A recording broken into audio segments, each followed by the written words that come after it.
Well, good evening. So the TRIC Awards yesterday, people were stunned and surprised. They really were, of course. The GB News won an award for its breakfast show, but they were absolutely mortified, many of them, that I won the TV News Presenter Award. They couldn't simply understand it, just as the same people couldn't understand the Brexit vote and so much else, because they all live inside their own little bubble. But yesterday, after the result, the organisation TRIC put out this tweet. And it was perfectly clear what it said. It says, "Congratulations to Nigel Farage, news presenter category, sponsored by Screen Hits." Well, that was fine, no problem at all. Middle of this morning, TRIC had deleted the tweet. I simply couldn't believe it. I commented, obviously, on it, and hundreds of people took to social media to say, do you not respect our votes?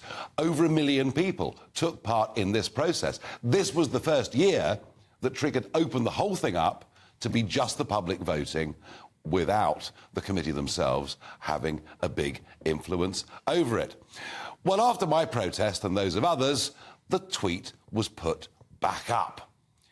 Interestingly, though, it was different to the first time round. Now, they are very pleased they put up a nice picture of me standing there with the trophy and a pint.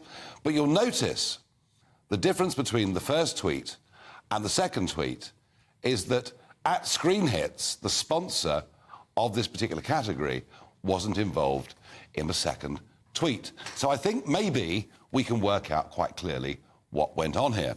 Who are Screen Hits? Well, they're a streaming service, TV streaming service, run by Rose Adkins-Hulse, who is director, CEO and founder of Screen Hits TV. She's also a committee member of TRIC, and she's spoken in the past about, how important it is. There's a lot of support from the public out there and from within the industry for all of this. But it also turns out that she's something of a political activist. Seems to be very enthusiastic about much of what the Black Lives Matter movement stood for, campaigned for, in whatever methods they chose. And I can't for certain say that the reason the tweet got put down was that Screen Hits didn't like the way that you had voted, didn't like the thought that the public may have different views on the world to her, but it does it not seem probable?